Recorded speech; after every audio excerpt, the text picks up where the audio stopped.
ہوگی کہ نہیں ہوگی؟ اب کیا ہوا؟ یہ ماسٹر صاحب کامیاب ہوئے کہ ناکام؟ بولیے کمیل بولو، کامیاب پہلے والے کیس میں، ناکام۔ کیا کرائیٹیریا آپ نے بنایا کہ لڑکا نالائق نکل گیا تو ناکام، لڑکا لائق نکل گیا تو؟ امام حسین نے کیوں قربانی دی؟ اب بولو، تاکہ ہماری اصلاح ہو جائے۔ امام حسین نے کیوں قربانی دی؟ تاکہ ہم مومن ہو جائیں۔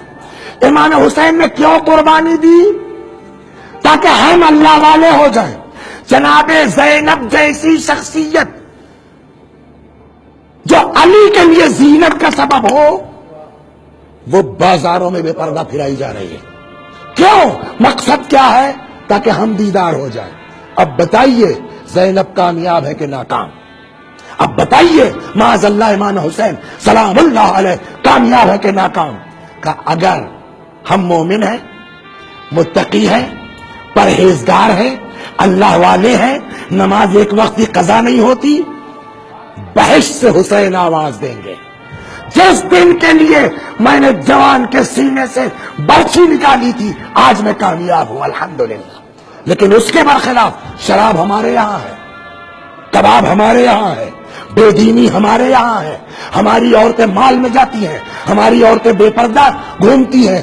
جناب زینب کو اس وقت تکلیف کم ہوئی ہوگی، کیوں؟ ایک مقصد تھا کہ کل کو یہ لوگ نیک ہو جائیں گے، یہ لوگ پردہ دار ہو جائیں گے، یہ لوگ نمازی ہو جائیں گے، تب زینب کو تکلیف کم تھی۔ آج اگر ہم بے دین ہو جائیں، آج اگر ہم لا مذہب ہو جائیں، آج اگر ہم بے پردہ ہو جائیں، تو کل امام حسین کو تکلیف کم پہنچی تھی، کل جناب زینب کو تکلیف کم پہنچی تھی۔ ہماری بے دینی کو دیکھ کے آج ان کو تکلیف زیادہ پہنچے گی کہ نہیں؟ تو حسین کی کامیابی سلام اللہ علیہ اور حضرت کی ناکامی یزید کے مقابلے میں نہیں ہے، ہمارے تناظر میں دیکھی جائے گی۔ اگر ہم نے اپنے آپ کو سدھار لیا، حسین مقصد میں کامیاب ہے۔ صلوات بر محمد